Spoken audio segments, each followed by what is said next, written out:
The sky was alight with an unnatural crimson hue, as if the heavens themselves were on fire.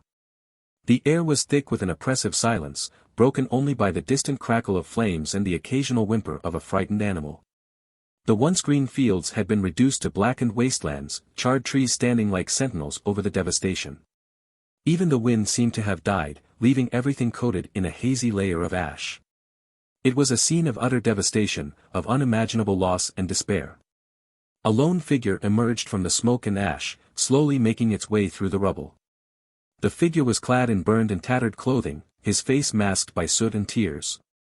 As he surveyed the devastation, he began to piece together what had happened. It was as if a great beast had been let loose upon the land, ripping apart everything in its path with reckless abandon. Homes had been reduced to piles of smoldering embers, shops looted and gutted, and people, once full of life and hope, now scattered or worse. The figure continued to wander, searching for any signs of life or survivors.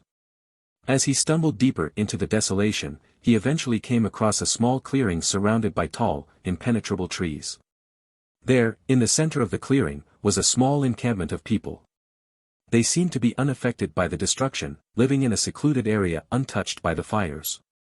The figure, whose name was Rhaegar, hesitantly approached them, coughing and wheezing from the ash that coated his lungs. As Rhaegar neared the group, he noticed that they were unlike anyone he had ever seen before. They were dressed in strange, colorful garb, adorned with jewels and feathers. Their skin was a variety of colors, unlike the uniform pallor of the survivors. Rhaegar felt a pang of hope as he realized that these people might be able to help him.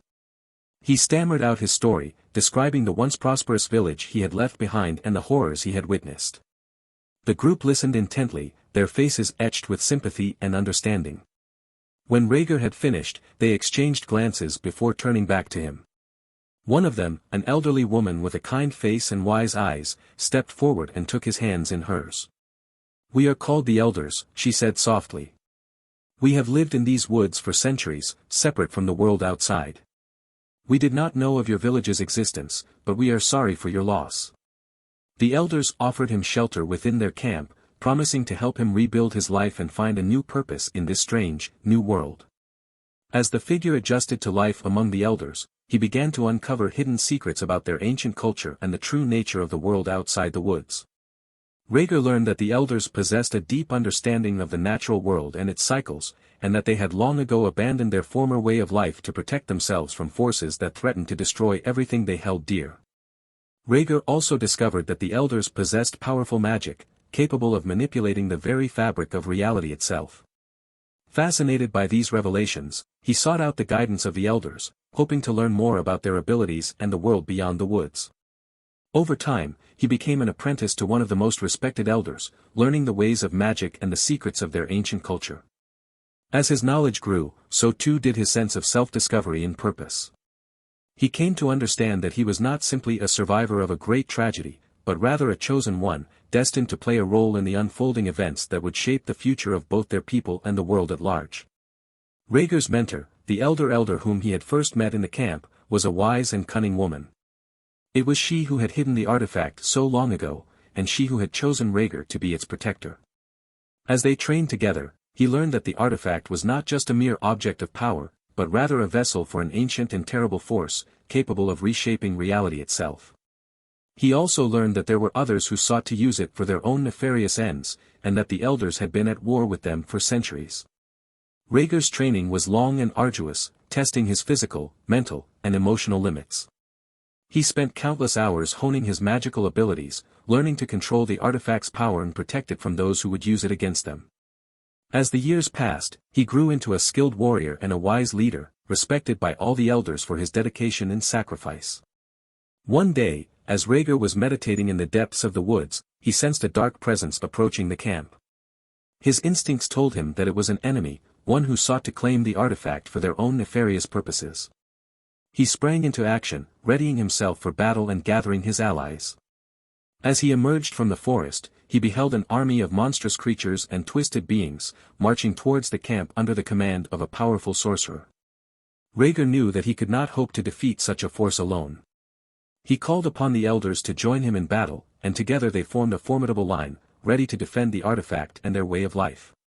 As the two forces clashed, Rhaegar found himself face to face with the sorcerer, the tribe's ancient adversary. The air crackled with magic and the earth trembled with the force of their blows. In the end, it was Rhaegar's quick thinking and mastery of the artifact's power that allowed them to defeat the sorcerer and turn the tide of the battle. With the enemy vanquished, Rhaegar returned to the camp, his heart heavy with the knowledge of the sacrifices that had been made. He knew that the war was far from over, and that there would be other challenges and enemies to face in the years to come. But with the elders at his side, and the guidance of his mysterious elder mentor, Rhaegar felt confident that they could protect the artifact and ensure that the world remained safe from those who sought to use its power for evil. As the days turned into weeks, and the weeks into months, Rhaegar continued his quest to find and secure the other artifacts. He traveled far and wide, journeying through treacherous lands and facing dangerous foes. Each time he returned to the camp, he brought with him new knowledge and understanding of the world beyond the forest. He learned of the struggles of other tribes and peoples, and of the hope that could be found in the power of unity and cooperation. One day, while exploring a long-forgotten ruin, Rhaegar discovered a hidden chamber containing an ancient map. The map depicted the locations of the other artifacts, scattered across the land like fallen stars. He recognized the map as the work of his mentor, a testament to the trust and faith that she had placed in him. With renewed determination, he set out once more, determined to gather the remaining artifacts and bring peace to the world. As the years passed, Rhaegar became a legend among his people. His exploits were sung in halls and told around campfires, inspiring generations to come. He was no longer simply a survivor of tragedy, but rather a beacon of hope in a world darkened by the shadow of evil.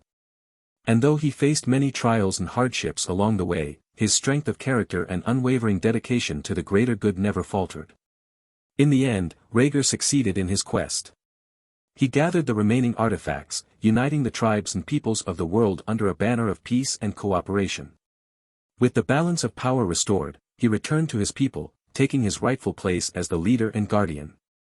And as he watched the new generation grow and prosper, he knew that their sacrifices had not been in vain, and that the world they left behind was a better place than the one he had found. But as the years passed, Rhaegar began to notice a change in the air. The people had grown comfortable with their newfound stability, and their respect for his wisdom and guidance had begun to wane. They no longer saw the need for a strong leader, or the importance of the ancient artifacts that he had risked everything to protect. They had forgotten the lessons of the past, and were blinded by the ease of their present existence. Rhaegar knew that he must act, before the complacency of his people led them down a path of self-destruction.